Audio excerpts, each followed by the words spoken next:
Welcome to the Mind Muse podcast. I'm your host, Christy Turley, and today I welcome Ryan Miller to the show, and we talk about discovering the most authentic version of yourself. We'll talk about Ryan's experience with a tragedy that totally changed his life trajectory. He blew up all of his goals, questioned all of his habits, and for the first time in his life, really practice self-reflection to get to the true root of who he is and what motivates his behaviors. We'll also talk about dealing with grief and other messy emotions and growing from them and not just trying to get past them. We'll also talk about how to handle differences in opinion, especially in this time of polarization, and how to navigate those friendships. And we'll also answer questions like, can you become more empathetic? And how can you be authentic? Ryan coaches high performers and aspiring ones too, helping them to achieve all that they would want out of life and business. He consults industry leaders, creating strategic sales and marketing plans, developing leaders, and ensuring great culture. He's also the host of the Exsellence Mindset podcast. So let's go ahead and welcome Ryan to the show. All right, welcome to the show. Thank you. Thank you for having me. I'm super excited to be here. Yeah, it's totally good to have you, Ryan. So you are a very successful entrepreneur, business person, and we're going to be talking about a whole gamut of things today. But it seemed to be the most appropriate to talk about a really difficult time that you went through recently. And, people, as he's telling you this story, I mean, you're going to have different things come to you, different intuitive thoughts. This is definitely a difficult time that we're in right now. Being in the middle of this global pandemic, we're seeing a lot of structures that we've come to depend on start to fail. And I hope that this episode, and Ryan does too, like really serves you in this difficult time. And so, Ryan, why don't you, I might have to get some Kleenex out because I know you're going to tell the story and I'm going to lose it. So, but this is part of like what we all need right now is to open our hearts and open our minds, because that's where the growth is going to come from. That's how we're going to get through this. Yeah. So go ahead and tell your story about your friend and some of those effects. Yeah. So in October 1st of 2017, my wife and I and 5 of our friends were at the Route 91 concert in Las Vegas. That was the second time that my wife and I had joined that group. That was their third time there. And we were in the midst of a final night of an amazing weekend, just being able to escape life and get to Vegas and just be at a country concert, which we loved so much, to be able to be there and just celebrate life and have fun. And as many people know, that was the night that shots rang out. And within minutes of the first gunfire taking place, we realized that one of our best friends, who was standing literally shoulder to shoulder with me, dancing just minutes prior, was on the ground and didn't get up when we did. And I mean, it was a chaotic environment overall, chaotic moments that were happening. What was so crazy, and this will probably attach in some ways to, how we just all experience things differently. That was, so first round of gunfire rained out. We all hit the ground. We got up, kind of tried to collect ourselves. When the second round of gunfire happened, I jumped on top of my wife, and it was just I guess kind of just a reaction to protect her. And as I was getting up to try and help her up, she was actually the one that yelled out that she saw Nicole, our friend, had been hit. And one of my other best friends, her boyfriend at the time, he and I tried to pick her up, and it was just too crazy. There was too many people going. And so as that's all running through my head and watching that happen, I'm also trying to protect my wife. I had 2 kids at home. And so, just the thought of, making sure that she was cared for and she was protected, what was the case too. And so you never prepare for things like that, right? As often as now, unfortunately, in society, we know things like that happen, much bigger than that, smaller than that. You're just never truly prepared for a moment like that. And so, just all of these thoughts run through your head as to, what's going on? How am I going to care for people around me? What can I do? What can I not do? And so, it was just an absolute chaotic night. And, obviously it ended with, us losing a dear friend of ours, and really just changing the trajectory in so many ways of the rest of our lives.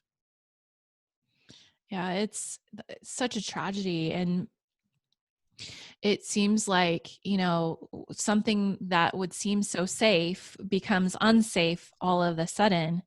This is so much like what's going on in the world. Like, you feel like your job's safe. You feel like, going to the grocery store is safe. And, this isn't a discussion about masks or no masks. I don't care to talk about that here. Just like, everyone's going through different things. And, emotions are messy, and people deal with this grief in different ways. Yeah. Even for, the 6 of us that came home together, in the moment, and for the last 2.5 years, we've all had different experiences, related to that. The same thing happened to every single one of us. We all lost somebody close to us. We all were shot at, and we all saw things that will be forever burned into our brains. And yet, how it affects our ability to be able to be in large public places. I know people, not my close friends, but I know people that were in the crowd that night that still have trouble to this day going outside.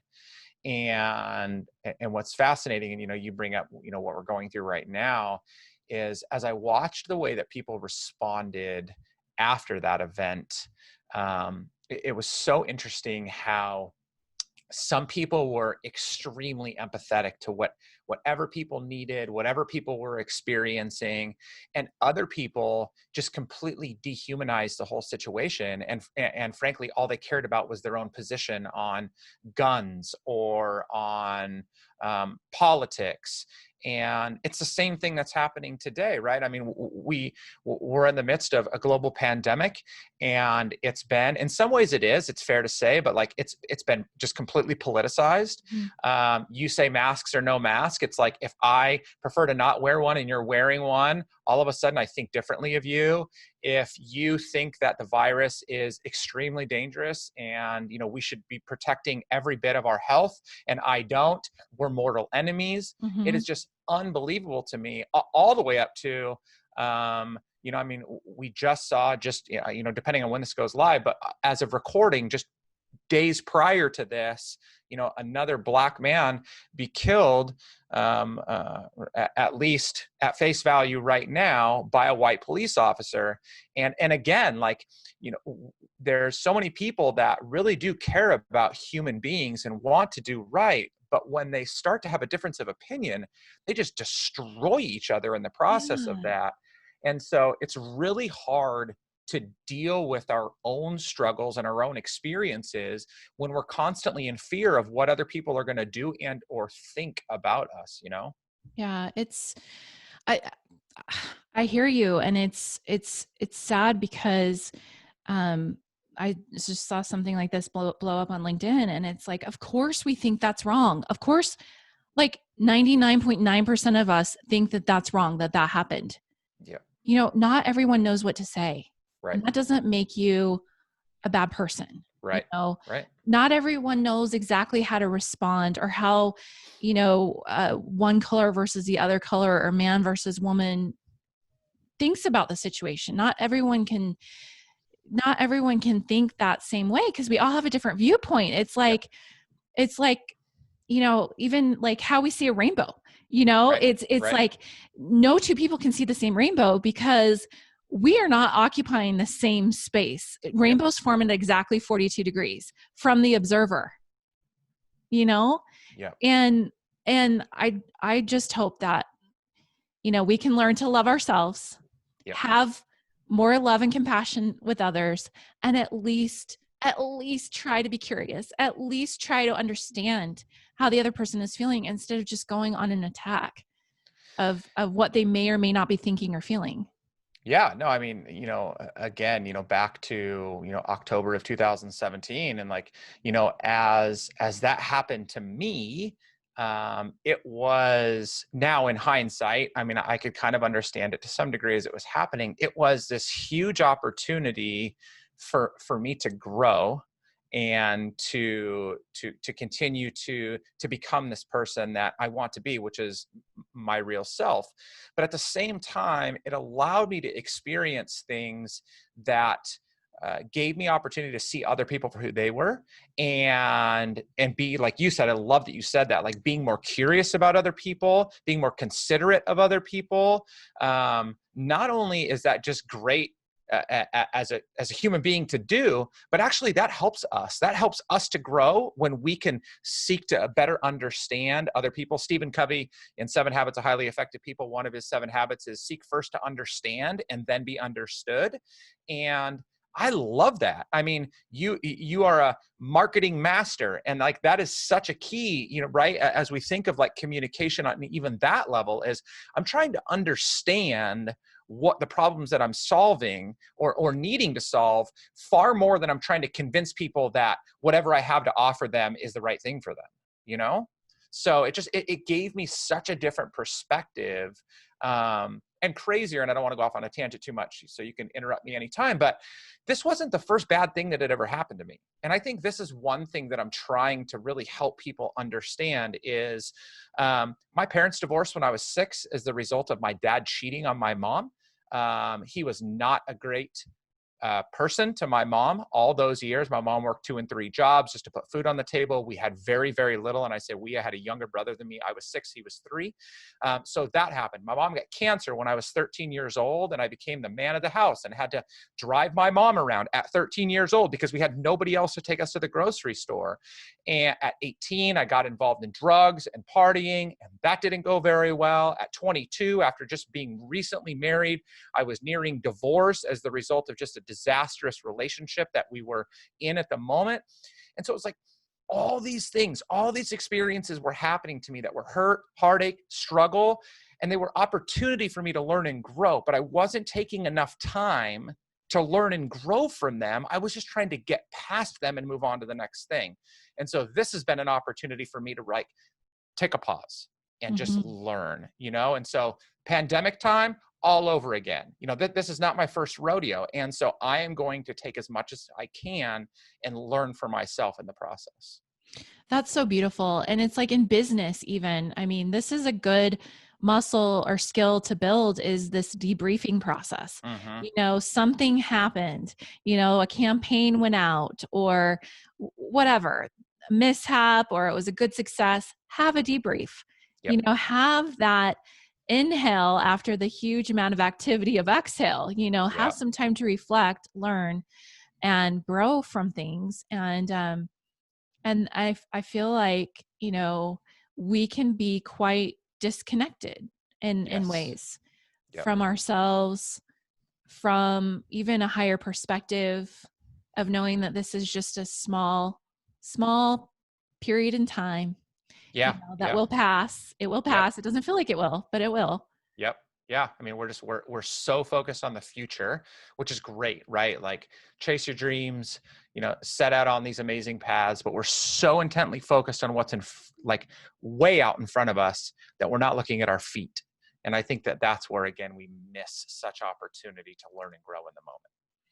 Yeah, it's so true. And I feel like when you make decisions from a certain place, of fear of the future or fear of repeating the past, a lot of times it's the wrong decision. Hmm. Yeah, I mean, you got to be willing to just lean into it and go for it. I mean, it's in hindsight, they never hurt that bad. Right. It's when you're going through it, it's hard to it's like when you're really upset and someone's like, you just need to calm down. Hmm. And you're Hmm. like, I don't want to calm down. That's the worst thing you could have said. Yeah, I'm gonna slap you for telling me to calm down. Right. So, Ryan, you were telling me before that you were so structured and rigid up until 2017. Was it around this time of the shooting? Is this Yeah. what Oh, yeah. kind of unraveled this part of you? Yeah. So I was, I don't know, 12, 13 years in some professional sales capacity. I had owned my own business doing coaching and consulting. At that specific time, I went to work for one of my clients. I was leading their sales team. And so I very habitual, very disciplined, my morning routine. I was very goal and metric driven. And what was so fascinating was about 2 weeks after the shooting, I went back to work and I was sitting in my office. I think it was the first or second day I was back. And I was sitting there. I was in Newport Beach, beautiful place, huge window. I'm looking out and just, I said to myself, what in the hell are you doing with your life? And it was such a crazy question to ask. Like, I knew what I was doing. I was very purposeful. I was very faith is a huge part of my life. So I was clear what my purpose on earth was. And I was, habits and disciplines that were driving me towards goals. Like all this was in order. And so for me to say that, it was just like, what? How could you ask that question?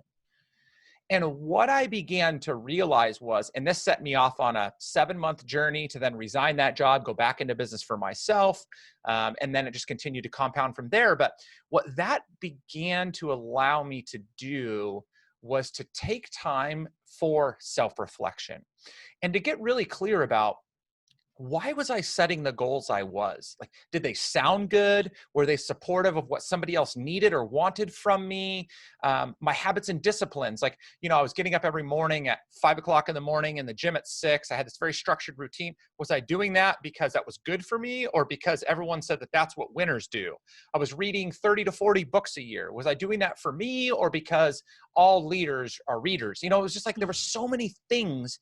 And so I started to dissect every single area of my life with my executive coach, who was an 82-year-old man at the time, my wife, and a couple of really close friends. And I wanted to blow up every area of my life and all my goals to figure out whether or not who I was informing all of those things, or if it was some other outside entity doing it. That's amazing. So it's like all this conditioning Mm-hmm. that you've had throughout your life. The I chuckled when you said, that all leaders are readers. Yeah. I can totally see how you could Yeah. take that to the extreme. Of course.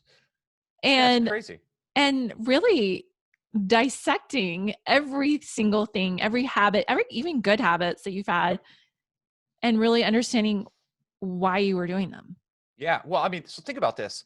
So, and again, I like that you said for good and for bad, right? This is not all bad, but from the time that we are born until maybe forever, unless we have these moments, who we are is informed by our parents, our teachers, our friends, our partners, our community, our companies, society in general. All these things are informing who we are, except for us. We don't even know how to do that. And so we end up, it's like the analogy of a ship starts off just like 1 degree off of, its destination, but then 100 miles down the Right. line, it's like in a whole nother world. Totally. Same thing. And that's not all bad. Like some of those things that are informing us are great things, but when are we going to be able to help inform who we are and who we want to become? Right. It's why we're obsessed with personality tests and quizzes. Yep. Where it's the process of self-discovery. Yep. It's not necessarily because our favorite topic is ourselves, which could be true, Yeah. but it's because we're trying to inform ourselves. Who are we really? Yep. So have you found the magic solution for this? How do we get down to the core of who we actually are? No. Um, but here's what I'll say. I like to say that right out of the gate first, because I feel like when I say yes, then I just become like everybody else that's written a Sure. book on it or Right. whatever. What I've found is I definitely have found what works for me. And then I have found the formula that's right for the people that I attract to me. And I can get more into that in a minute. But for me, it really did start with, so I worked through this process with my one-on-one coaching clients as well as in small groups, and it's called Foundations. And so it's bringing people back to the foundation of who you are. And so we work through this exercise or a series of exercises, like what are your personal values? What are the words, what are the things that like burn inside of you? What do you want to be known for? It's that, like it's those traits. Then we begin to understand how the roles we play, whether it's a parent, a spouse, a business leader, whatever, how those things that we are inform the roles that we live. And so when we start there, it's fascinating how when I work with people and I tell them we're going to do this, they're like, oh, come on, like I already know this stuff. And I'm like, okay, so let's go through this exercise and figure it out. I've never had somebody not tell me they were blown away by one or more things that they found out as they were going through that process. Because again, like if you meet somebody on the street and you ask them like, what are you all about? What are you most passionate about? They're either going to give you a very cookie cutter answer that sounds great, and it's not that it's a bad thing, it's just what they answer, or they're going to talk about a role that they play in life and how that's what they're about. And again, that's not bad. Like if you want to be the most amazing public speaker in the world, do that. That's just not who you are. And so that's where I start with everybody. But again, I really tested on myself first, because I felt like if I, Mr. Super Structured, Habit, Goal Driven, I'm crushing all my goals guy, can deconstruct this whole thing and make it work, then other people can too. 100%. Yeah. Yeah. Well said. Yeah. I feel like I see behind you on your whiteboard, it says like right above your head, being authentic, Yeah. which is Yeah. totally you, by Yeah. the way. But Yeah. like, what does that mean? I mean, so many people say, oh, I want to have authentic marketing, or I'm just being authentic as they preface whatever they're going to say next. What's your viewpoint on that? Like, what's the true definition of authenticity, and how do we express it more? Yeah. So the dictionary definition is something to the degree of basically being of like unaltered or unadulterated origin. So like I'm 100% clear on where I come from, right? And so I think that is the basic definition dictionary wise. So what I say to that is first I speak to what it's not, which is like you telling the truth or speaking the truth. That's not authenticity. It can be, but I don't think that's what it is. And yet I think that's what a lot of people talk about when it's their marketing messages is like, it's authentic. It's like, it's not truth telling. Like that could be part of it, but that's not it. What I really believe for me, being authentic is I use this statement, which is I am an open book with many torn pages, meaning I am just going to, again, I'm not going to like blurt out on this podcast necessarily some of like the awful thoughts I had in my head during the bad season of time with my wife and I. But if somebody asks, I'm going to say it. Like, I just want to be the best I can at just sharing who I am with everybody around me. And it's not always going to be pretty. There's going to be high highs. There's going to be low lows. But that is what it means for me personally to be authentic, is I'm just going to be myself. I think where a lot of people trip up there too is they don't know who that person is. And so they are attempting to be authentic, but it's just not them. It's a version of them that doesn't really exist. So that's what it means to me. That's why it's become so important to me. I started a brand called Be Authentic. And it's just really important to me, not just for me, but I want to empower people. I don't care if you're the most successful CEO in the world or you're just getting started in your freshman year of high school. I want to give people the permission to discover who they are and then figure out how to become the best version of that person, not of somebody or something else. So that's where it all starts for me. Yeah, I think the key is like you were saying, really understanding who you're not before Mm-hmm. you can really understand who you really are. Yeah. And in that experience that you had post 2017 of just unraveling, why am I reading all the time? Like, why am I going to the gym with a certain rigid schedule? Mm-hmm. It's what you've done because that's what you believed you had to do to be who you wanted to be instead of the other way around, right? Yep. And it's tough to do, right? Yeah. It's not an overnight solution to all of No. a sudden wake up and say, I know who I am now. Yeah. Yeah. I mean, in some sense, I mean, everybody would agree to, like, it never ends. This is something Mhm. that we will do every single day for the rest of our lives. But I think more and more people just need to get started. I think that's the biggest thing, because it informs and affects every area of life that we live. Again, when, to your point about marketing, like, you know, the reason I often believe that companies are so bad at marketing is because their people don't even understand who they are. And so they're trying to craft something that sounds good for other people, but it's not coming from the heart of them. It is so true. I mean, because we market to other people. It's not a business marketing to a business or a business marketing to a person. It's people marketing to other people. Yep.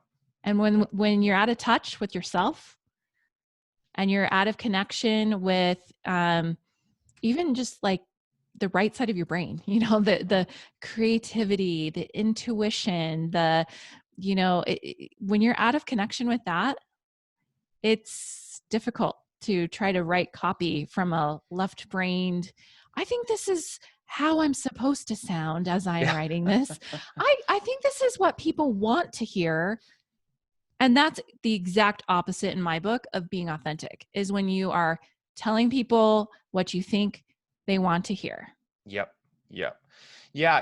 And I started to allude to a little bit of this, when I was in my kind of own self-discovery period. But, you know, to me, the key to being successful in business is about attraction. It's not about pursuit.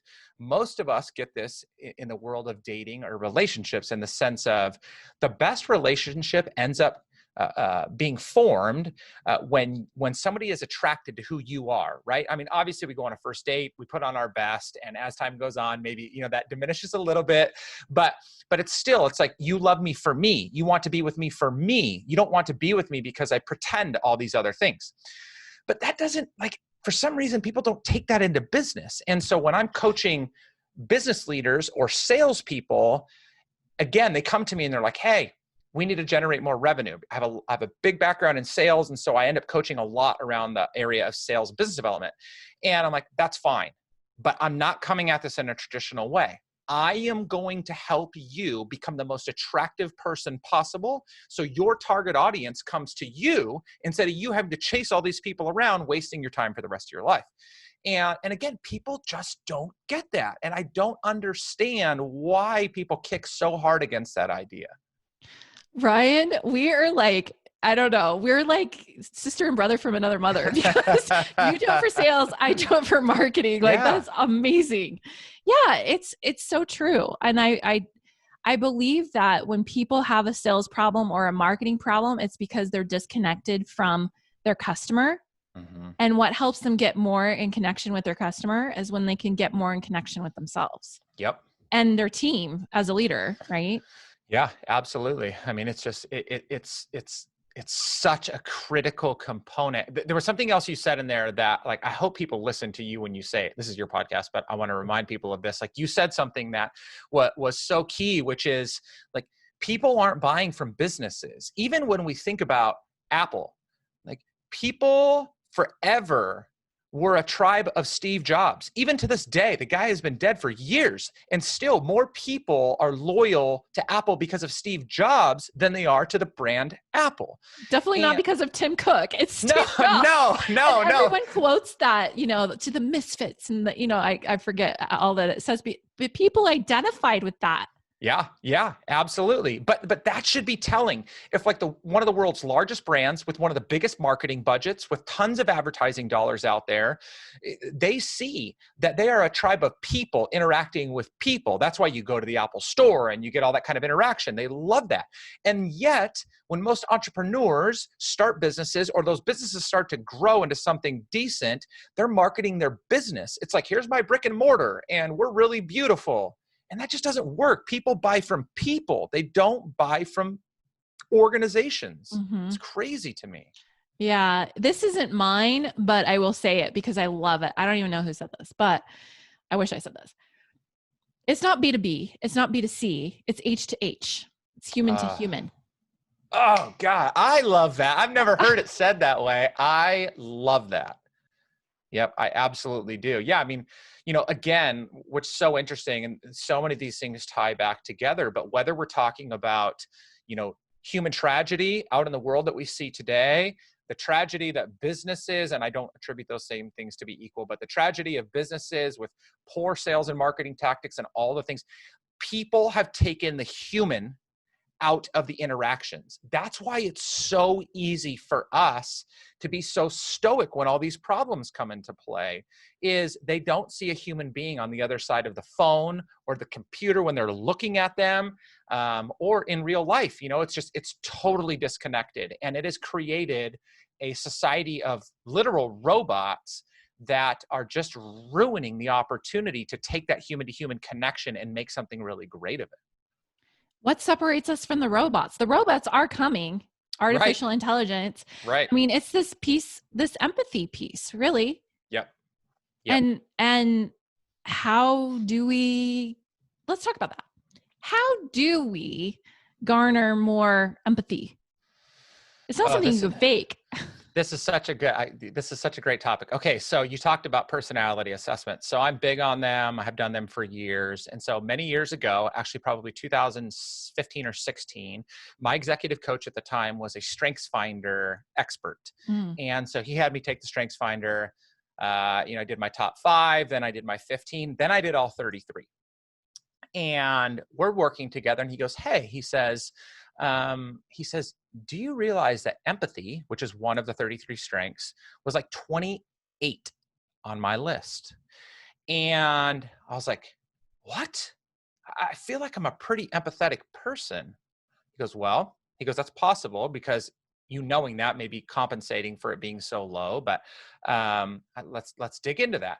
So I started to assess my relationships, and what I was realizing was I was such a black and white person in how I learn. Like, I'd rather somebody just tell me you're stupid than like, hey, we got to really work on that. Like, don't glaze over it, right? Just come right at me with whatever the truth is. And I work like that. So that is how I was often approaching other people in other situations, whether it was my wife, my kids, my clients, whatever, right? It was all like that. So I set out to be more empathetic, which meant I had to take time to consider where other people were coming from and consider any possible scenario that could have led to them responding to or coming at me in the way that they do. And it was a brutal exercise, and it took me probably 2 to 3 years to really get a good grasp, I think, on what has become one of my strongest traits. But it's not easy. I think it takes so much work, especially for people that are not naturally inclined to it. And I would say that most business leaders are not, high performers are not, because they have this mindset of go get it and really grind it out. And so again, that kind of takes away some of that human to human interaction that will cause most people to be empathetic. Yeah. Wow. That was really, really good. I was not expecting that answer. It's kind of, this is an interesting subject too, because I was told at one point again, someone else telling me that, you're empathetic. But then I have all this evidence of other people saying to me that I wasn't. And so I was really confused, super confused. And this is something that I worked on a lot myself. Like, I mean, I still feel like I'm working on it. But I think certain people are probably just like the strengths finder. You're wired a certain way. Your brain just works a certain way, and it doesn't mean anything. It's just the way that you were created, and that's a good thing. This is a muscle we can develop. Everyone is capable of loving other people. Yep. And for me, it started with loving myself more, because it's in psychology, they call it projection. When you notice something you don't like about someone, how they act or what they said or whatever, it's because you have it within you. Yeah. Same goes for strengths. If you admire something about someone else, you have it. Even though you don't think you do, you wouldn't have been able to recognize it if you didn't have it. Yeah. So it goes both ways. And so learning to, embrace both the shadow side, the things you don't really like about yourself, as well as the things, and noticing the things, because we're wired to notice negative things. Notice the great things about yourself. I feel like it starts there. It starts with loving yourself. You can only love your neighbor as much as you love yourself. That's the inverse of that proverb, right? Yep. Well, I think another thing along that line, I think that is super important for us all to hear, is the majority of us, we want grace given to us, right? Whether it's we want our boss to give us a little bit of an extra bit of grace when we're having a bad day or an off month or whatever. We want our clients to do that. We want our relationships to do that. And so we see how much we need that. We need people to extend grace to us, especially when we're going through hard things that sometimes people don't know about. And so that's another thing that I feel is, because we so deeply see and feel the need for it, that's another opportunity we have to reflect that back onto other people, is just knowing, like I talk to my kids. I have an 18-year-old daughter and an 11-year-old daughter, and amazing hearts. Like, I don't know where these kids come from. They're definitely their mother's children, and just how kind and sweet and compassionate they are. But when they have challenges, I tell them all the time, which is just always learning for me, is you have no idea what that person went through before they walked up to you and said what they did. Or even what your teacher is dealing with outside of, sitting on a Zoom call for an hour with you this afternoon because, she has to. And as I've been working with my kids on that, it's given me that same perspective to say, like, I don't know why people are the way they are. I don't know what their upbringing looked like or what led them to that moment right then and there, but I'm going to try imperfectly to do what I can to extend grace to them, because I know that I would want that for myself. I love that. And isn't that the very definition of the golden rule? Yep. Treat others as you want to be treated. Yep. Oh, and I love that word grace. Yep. Love that word grace. That's the name of my firstborn. And it was a long struggle, 7 years of infertility, and people coming up to you saying the things that you just wouldn't believe, just very insensitive things. At the time when you're hurting the most to have a family, and that whole situation did teach me a lot of empathy. And I feel like we do grow through the struggle, whether we want to admit it or not. It would be, I don't know. It would be nice to have things be easy, but I just don't think we would learn as much. Yeah. Have you read, or have you heard of the author Ryan Holiday? No.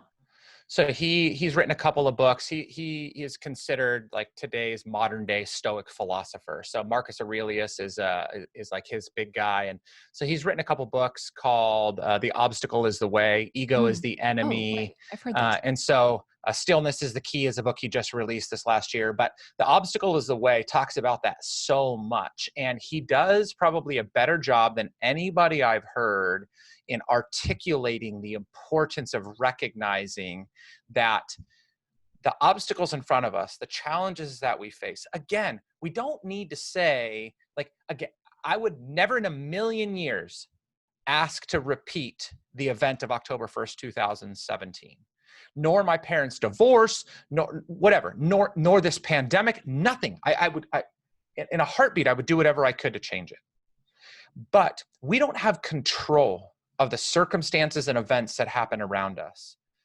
But what we can do is we can control how we respond to them. And so by recognizing that our response oftentimes is, I am going to forge my way through this, knowing that this quote unquote obstacle or challenge or mountain is my way to learn, is my way to grow. It may not even make me better, but it just helps to make me me. And so the quicker that he says something to the effect of like, the quicker that we realize that we don't always need to avoid the obstacles to try and find ways around them, but sometimes it's through them that we learn the most, the sooner that we will grow into the person that, that we should be. And so it's just such a wonderful articulation and a point around that idea of like, don't avoid them. Like I could never imagine going through what you went through for as long as you did. And I would never want to. And yet, as you recount it now, thankfully you're able to say, that you did learn so much, maybe more appreciation, empathy for other people that are going through that. You become a voice to help other people go through that. Just so many things, that are just such a blessing, though we would rather not have them in the first place.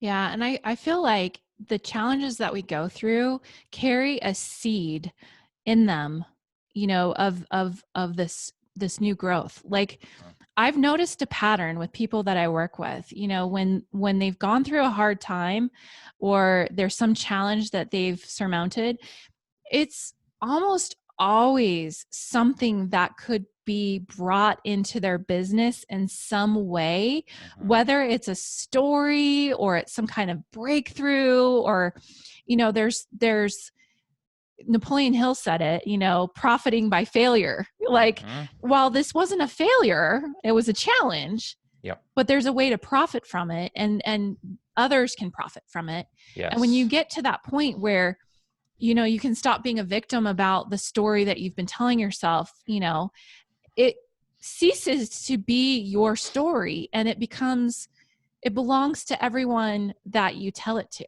Yep.